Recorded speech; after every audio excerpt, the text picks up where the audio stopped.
and welcome to ACR Journals on Air podcast. I'm your host, Vicky Shamagam. Osteoarthritis is incredibly common, affecting more than 500 million people across the globe. It causes significant pain and disability and carries high healthcare costs and societal burden. Yet, there are not enough rheumatology specialists around the world to treat all the patients with OA, and in many countries, OA management is coordinated by primary care internists. Despite good guidelines recommending first-line evidence-based treatments with muscle strengthening, physical activity, weight loss, and judicious medication management, there are still many inconsistencies in OA care delivery. The manuscript we will be discussing today is Effectiveness of a New Service Delivery Model for Management of Knee Osteoarthritis in Primary Care, a cluster randomized controlled trial, published in Arthritis Care and Research. A link to the manuscript is in our show notes from today. And I'm happy to welcome the first author of the manuscript, Dr. David Hunter, to talk about his work. Dr. Hunter is the Florence and Cope Chair of Rheumatology and Professor of Medicine at the University of Sydney. He is both a rheumatologist and a clinical epidemiologist. He completed his medical degree at the University of New South Wales and a fellowship in rheumatology at the Royal Australian College of Physicians. He earned a Master of Medical Science in Clinical Epidemiology from the University of Newcastle and a Master of Sports Medicine from New South Wales University and a PhD from the University of Sydney. He completed his doctoral thesis looking at genetics of osteoarthritis, and he's a prolific scientist and a talented communicator. Welcome to the show, David. Thank you so much for having me along, Vicky. It's a great pleasure. So I wondered if you could start by orienting us to the design of this study, because unlike many of the studies we discuss on this show, this particular study was not conducted in rheumatology clinics. It was rather in GP clinics. Could you explain how GP care or general practice care is delivered in Australia and why you focused on the GP practices? Yeah, really happy to do that, Vicky. And I think that's a really important point in explaining this particular study. So general practice or primary care, what it would be in the US, is really the first line of where patients often go. So more frequently than not, they will go along to their general practitioner and say, I've got pain in my joint. What can you do for me? And so for us, it was critical that we provided GPs both the knowledge and skills that they would use to help to support people that have osteoarthritis, but also a mechanism whereby they could manage these people that was outside of just the routine prescription for an anti-inflammatory and then referral off to see a surgeon. So we wanted to really optimize our ability to give them access to a program that would provide ideal, admittedly, remotely delivered, non-operative care.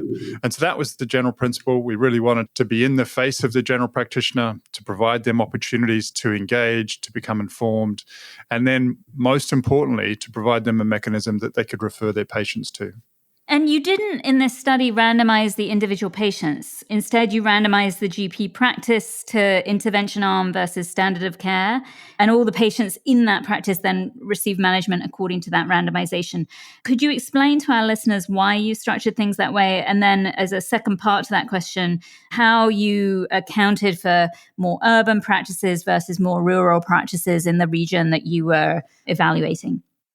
Yeah, so again, another important point. What we wanted to do by randomizing at the practice level is provide us with the opportunity to both educate the GPs within that particular clinic that they were being randomized to the active treatment arm.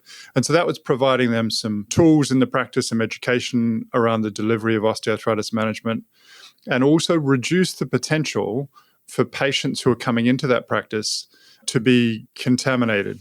So, for example, if we were to not have randomized in a cluster way at the practice level, there would have been an opportunity in the control arm patients that presented to a practice that they might interact or interface with a patient who'd been randomized to the active treatment arm in the waiting room. So we wanted to reduce or minimize that potential.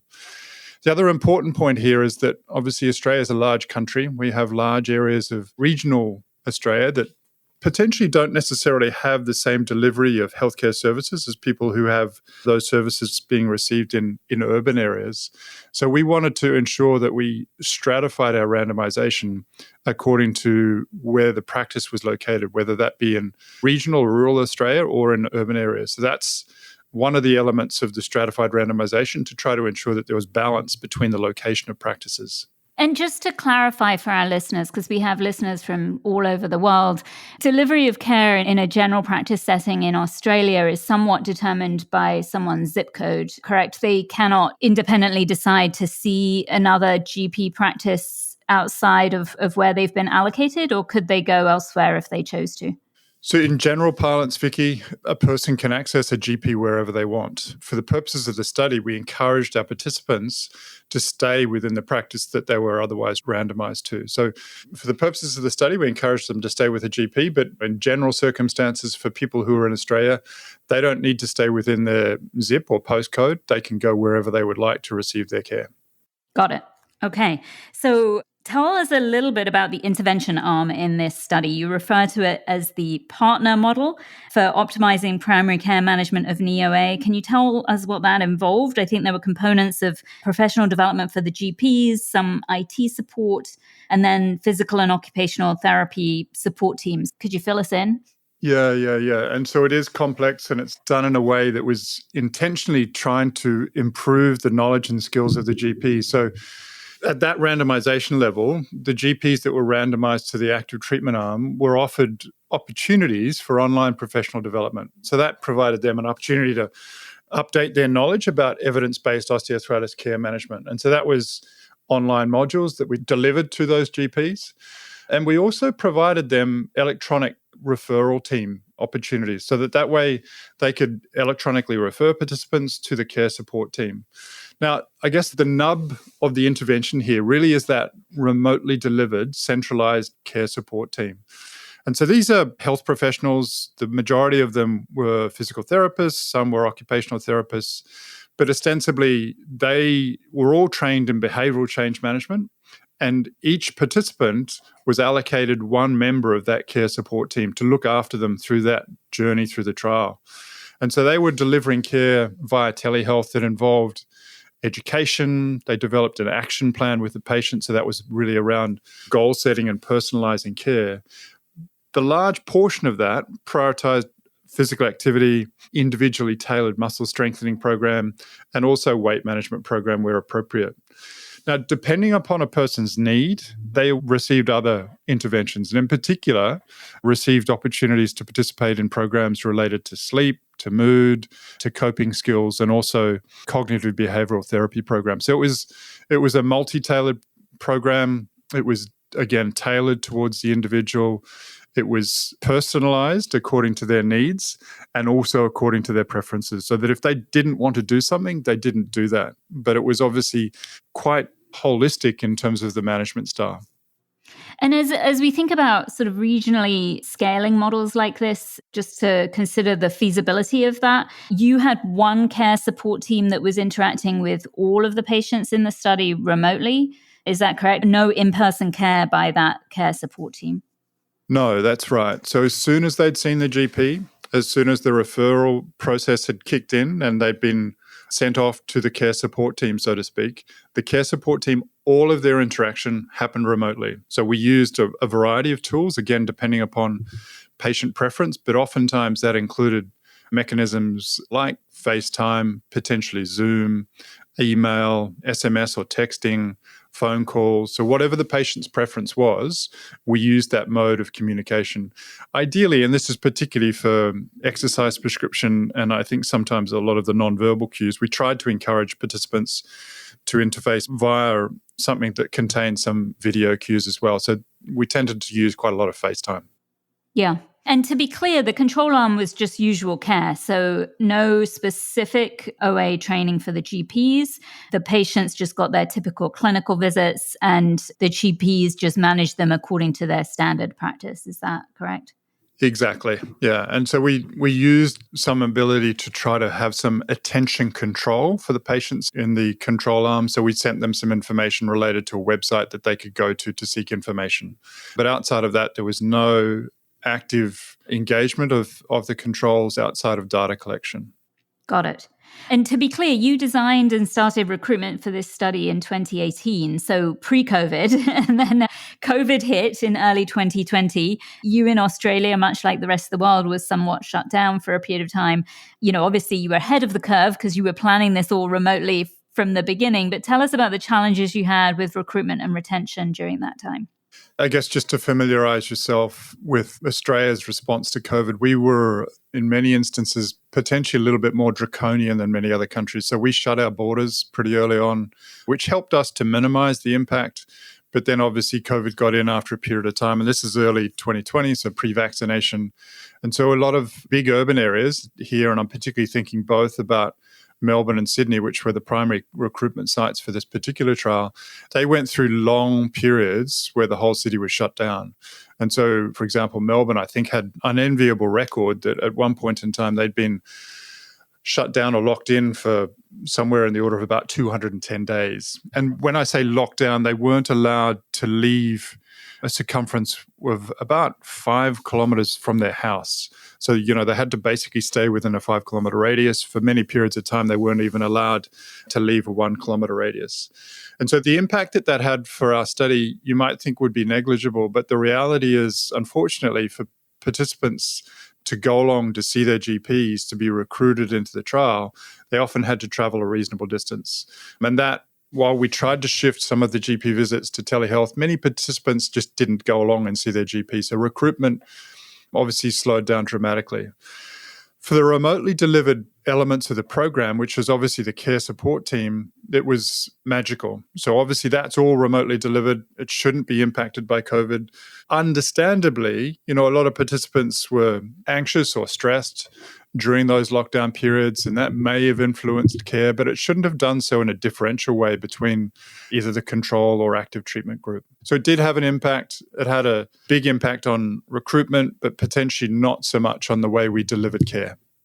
Yeah, and you looked at a number of different outcome measures: patient self-reported pain, function according to activities of daily living scores, mainly measured by the KOOS, which is the knee injury and osteoarthritis outcome score.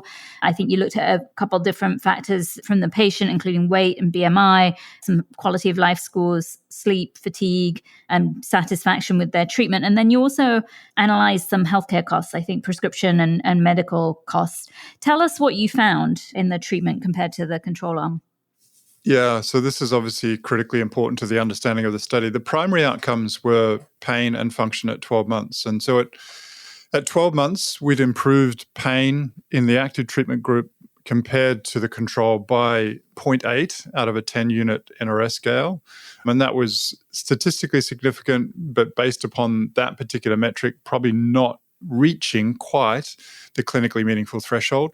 And likewise, function was statistically significantly improved by 6.5 over 100 points. And again, statistically significant, but again, borderline whether that's clinically meaningful. So those between group differences give us confidence that we're providing a benefit to patients, but it's really at that borderline where you might not say that that's clinically meaningful. As you mentioned, we looked at a range of other parameters, including demonstrating improvements in body mass index, in sleep, and a range of other parameters where we demonstrated an improvement. Now, interestingly, for healthcare costs, we were working under the assumption that those people in the usual care group might have higher rates of referral to surgery, which is often the thing that drives cost effectiveness in these studies. Potentially, we didn't follow people for long enough, but we didn't actually find any meaningful differences in terms of healthcare costs between the active treatment group and the usual care group. So I guess all told, we found statistically significant improvements in pain and function, but they were of borderline clinical significance. Yeah, I actually was wondering that issue in regards to the measurement of the cost difference. Do you think some of those costs were impacted just by getting care during COVID, the push towards telehealth and not referring non-urgent cases to the surgeons perhaps altered what you found in that portion of the study? And I think if I understood it correctly, you had slightly higher medication costs in the intervention arm. Do you think that was just because of this push towards remote care delivery and trying to troubleshoot people through the COVID crisis? Yeah, I think more than likely, Vicky, it is the case. The reality of COVID here is that for many many surgeries that might otherwise have occurred, they were private hospitals where a lot of these elective joint replacements would have otherwise occurred, were shut down. And so that the ability to both access a surgeon and to have surgery be delivered was minimized during COVID as a consequence of lockdowns in that service delivery for long, long periods of time. And so GPs who were looking after these patients probably tried to find alternative means to control their pain during that interval. Now, I'm a little bit surprised too by the fact that the prescription costs were slightly higher in the partner active treatment group compared to the usual treatment group. But all told, the overall healthcare costs are probably slightly lower, if anything, in the partner treatment group than usual care. It's a little bit unclear, and the differences there between prescription costs are pretty small between the usual care and partner treatment group anyway. Yeah, I wondered whether some of that was just that people getting the intervention were interacting more frequently, obviously, with this care team. And so the care team made recommendations that somebody actually had to make an appointment and go see their GP. They perhaps wouldn't have had such a frequent interaction. Yeah, no, it definitely could well be. The education that was being provided by the care support team did include a lot of information about medication that people could use to help their pain. And a lot of that hopefully would have been done in consultation with their GP. So you're right, it could have actually been driven by the care support team telling the people to go back to their GP and get a prescription for those particular medications. Obviously, the world has changed quite a bit since you originally conceived of this study. And I don't think any of us really could have predicted, even at the beginning of the pandemic, quite the impact it would have on healthcare delivery worldwide. In the US, certainly, there's enormous pressure on internal medicine practices, not enough internists to care for the population. I think the same is true in the United Kingdom. I'm seeing kind of really GP practices under enormous pressure. I suspect Australia has similar pressures. I wondered, is there any way to deliver osteoarthritis care more effectively in a scalable way, but that doesn't put further demands on the GP practices, which are now under such enormous strain? Yeah, I think, as you say, both on the back of COVID with severe strains on the healthcare system, potentially understaffing and undertraining in terms of the number of people going out into primary care versus those that are choosing preferentially to go into specialist care as far as training pathway, means that a lot of GP practices are under-resourced. Some of the similar strains that are happening in the UK as far as funding and support for our healthcare system is facing similar strains here in Australia. And I think they're likely to continue, unfortunately. So we need to find better ways of managing the burden of disease in our community. And obviously the big burdens of disease in our community relate to these non-communicable diseases, whether that be things like diabetes, heart disease, high blood pressure, obesity. But obviously the critical thing here is there's a lot of overlap between the way they would manage those diseases and osteoarthritis. And so for us, I think part of the motivation here was we wanted to do something that was scalable because we can add people to the care support team and that can provide ideal optimized care, and that potentially would be scalable beyond the duration of the trial and provide a vehicle whereby the GPs who are otherwise strained and overworked and find it difficult to do that team-based coordinated care themselves, where they need to coordinate the different health professionals that might be involved in care, whether that be a dietitian, a psychologist, a physical therapist. So that coordination takes a lot of time. The communication takes a lot of time. And hopefully by building that remotely delivered care support team, we provided a mechanism whereby that could be done in a way that's meaningful for the patients concerned and hopefully easy to refer to for GPs. So we're building upon that and working with a firm to actually scale up that particular program so it can be done in a much more meaningful way nationally. And we're planning to do a very pragmatic implementation study where we compare, not this time to usual care, but we compare to optimal face-to-face care, because the other element we haven't spoken about is we've developed multidisciplinary programs which at present are based in a hospital, which is again non-ideal because most of the disease is out there in the community. But that's a multidisciplinary program which has been rolled out to every public hospital now in the major state of Australia called New South Wales. And that involves people coming in, seeing a physical therapist, if needed, a dietitian, potentially a psychologist, nurse, sometimes a rheumatologist, to provide multidisciplinary care. So we want to compare the optimal, routinely delivered face-to-face care that we've got here against remotely delivered care in the way of the care support team, with an effort that way that would be a community-based, remotely delivered program that's accessible to GPs, that's done in a scalable way, and hopefully by so doing, improve the care for all Australians that have osteoarthritis. Yeah, I feel like that's greatly needed and greatly needed in a way that can reach large numbers of people. I'm looking forward to the results of that study for sure. I feel like that's the next step for OA management. So if it's okay, I'd like to have a few minutes having you fill our listeners in on a little bit of your career journey, because you are fairly unique among rheumatologists, having worked in both Australia and the US, and I think for a year in the UK. So I wondered if you could kind of tell us a little bit about your journey. Tell us what made you move from Australia to the US. And I think you were there working as a clinician for about 10 years before you moved back to Australia. So how was the transition in both directions? And how have those experiences changed your perspective on healthcare and the practice of rheumatology? Yeah, it's been a wonderful journey, and I've had lots of great opportunities throughout that. And I would really like to applaud the people that I've had the opportunity to interface with during that period of time. But my life journey started in New Zealand. So I was actually born in the North Island of New Zealand, and we lived there until about the age of 5, or till I was about 5 years of age. And then we moved to Australia at the time.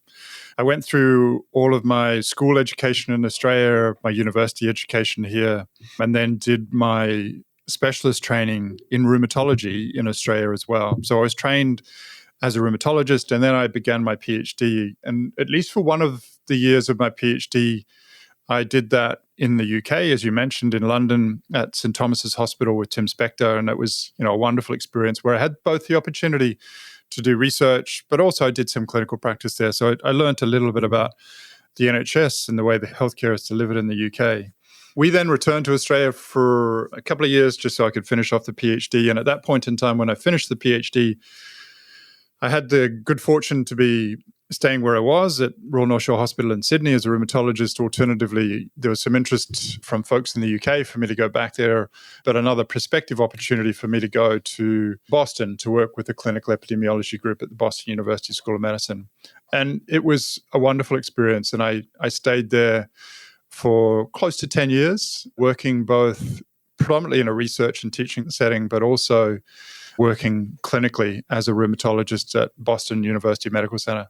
And it was a superb and wonderful experience. And then in 2010, we had the opportunity to move back to Australia again, to the place where I trained, that I did my PhD at Royal North Shore Hospital in the University of Sydney. So we came back here in 2010, and the primary motivation at that point in time, it wasn't a desire so much to leave the US. It was, my wife's mother had not been well. Our kids were getting to an age where if we were not going to leave then, their social roots would have been so established that it would have been really hard to move them.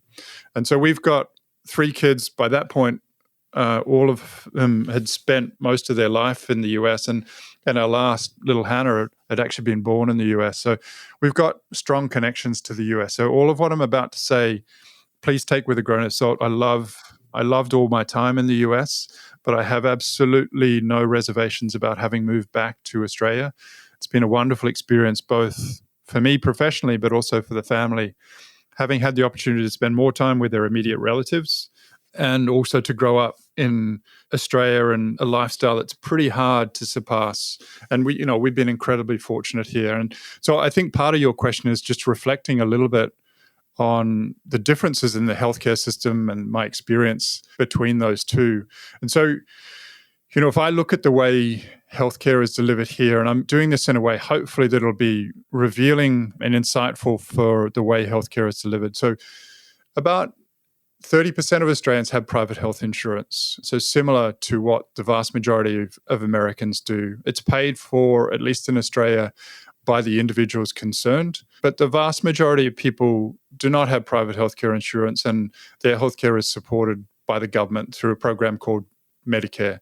And that provides access to general practitioners, to specialists, to hospitals. And for the vast majority of people, the out-of-pocket cost is small, and the care that they receive is fantastic for the vast majority of time. So it might take a little bit longer to receive care for elective surgery.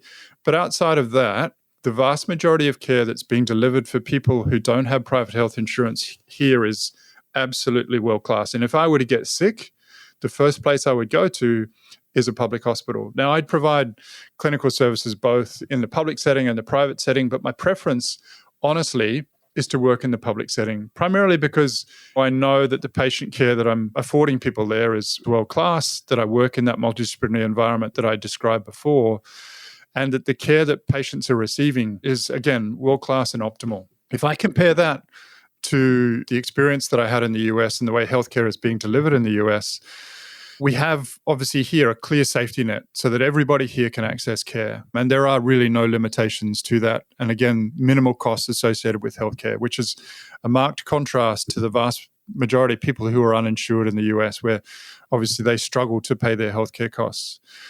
Similarly, the costs associated with healthcare in Australia, I think at last point that I looked at was about 7% of GDP, whereas in the US, I want to say it's like 18 to 90% of the gross domestic product. So there are substantial differences in the amount our community spends on healthcare. But if you look at the outcomes of that healthcare, the healthcare being delivered here in Australia, at least from the viewpoint of outcomes, is at least as good, if not better, than what is being received in the US for substantially less cost. And so I think clinicians here tend to rely a lot more on their clinical skills and acumen, the history and examination, a little less on high-cost ticket investigations. They don't tend to refer for unnecessary surgeries anywhere near as much. And I don't think, at least as far as the healthcare model is concerned, it's a business being driven, at least in part, by health insurers and large-scale healthcare providers, which at least I got the sense it was in the US. And so I'm going to stop there because I probably sound like I'm on a soapbox, but I guess I just really wanted to elaborate on that a little bit further, particularly based upon the question that you asked, Vicky. And I think it's interesting, right? I think around the world, there are these different models of healthcare delivery, none of which is perhaps perfect, but all have their pros and cons. And really, at the end of the day, I think we all became physicians because we have a common mission of wanting to ensure the patient gets the right care. And somehow some portion of that has gone awry in healthcare delivery recently. And I think we're all striving to get back to that. Now, you have very extensive training both in epidemiology and obviously in rheumatology. You've built your career around one of the most common diseases in our field. How do you think your clinical epidemiology training has really helped your research in OA? I think it's been incredibly important and really central to a lot of the choices that I've made as I've gone through my career. And so I think just having some basic grounding, both in epidemiology and biostatistics and that formal curriculum that the degree provided, but then in addition, the opportunity to apply that in an ongoing way in a research setting has helped, I guess, in the first instance to really cement why I chose to focus on osteoarthritis, primarily because it's such a highly prevalent disabling disease, and all of the data would really demonstrate that. And similarly, from the same token, there are huge problems with regards both evidence practice gaps, so big differences between what evidence suggests and what actually happens in clinical practice that we, at least as a researcher, see as a fertile field in terms of getting more engaged in that and providing greater opportunities to generate evidence. But in addition, just the opportunity to work in what is really a virginal space as far as opportunities to make meaningful differences to disease modification, to health service delivery, and so on. So I think the clinical epidemiology training really helped to refine why I chose to do osteoarthritis and really reinforce the importance of the continued work that anybody who's working in the osteoarthritis academic space hopefully really already knows. Yeah, I think one of the things I really wanted to highlight about things you've done in your career is, unlike many epidemiologists who think about kind of big population level interventions, you've also really focused on spearheading direct to patient communication for the management of osteoarthritis. Could you speak a little bit about that and what you've done and how you've kind of created those materials for the patients? Yeah, it's a labor of love. I really enjoy the opportunity to interface with people who have osteoarthritis, and I think there's a huge need out there that currently is not being met, both in terms of their pain control and their ability to function and challenges that they have with quality of life, but really the healthcare that they're ultimately receiving. So, In an effort to try to address that, we've done a few different things. So one thing that we did relatively early on, and this is soon after I got back to Australia, is working with the Arthritis Foundation equivalent in Australia called Arthritis Australia, set up a website called My Joint Pain. So that's a freely accessible website for anybody who's got osteoarthritis to provide them better information about care, about people that they can see to optimize their care, about tools that they can use to monitor their disease. And that's been used by hundreds of thousands of people in Australia. And it's really gratifying to see its use. And we evaluated its impact and it appears to make a difference. So that's really gratifying. More recently, one of the things we've been doing, and this is really on the back of COVID, we used to historically do a lot of face-to-face community events for people that have osteoarthritis to educate them about the disease. But when COVID came along, we were told we weren't allowed to sit in the same room as large groups of other people. And the consumers that we were interacting with said, look, we'd really like to be able to continue to maintain our knowledge, because I think for them, it was both an opportunity to garner information and to maintain motivation about the management of the disease, but also potentially to interface with experts and peers that would potentially motivate them to continue to change. So we set up, on the back of that, a podcast called Joint Action, which I think we're up to about our 80th episode, and it's been downloaded, I think, 70 or 75,000 times. So it's being widely used, and it's really patient-facing, it's patient-directed. Our interest here is trying to inform patients about optimal care and about innovations that are happening in the osteoarthritis space. At least the way I see it, has been pretty well received, and I've been really gratified that a lot of colleagues and experts around the world have taken the time to chat to me on that podcast about really what I think are important topics that help to inform our patient community.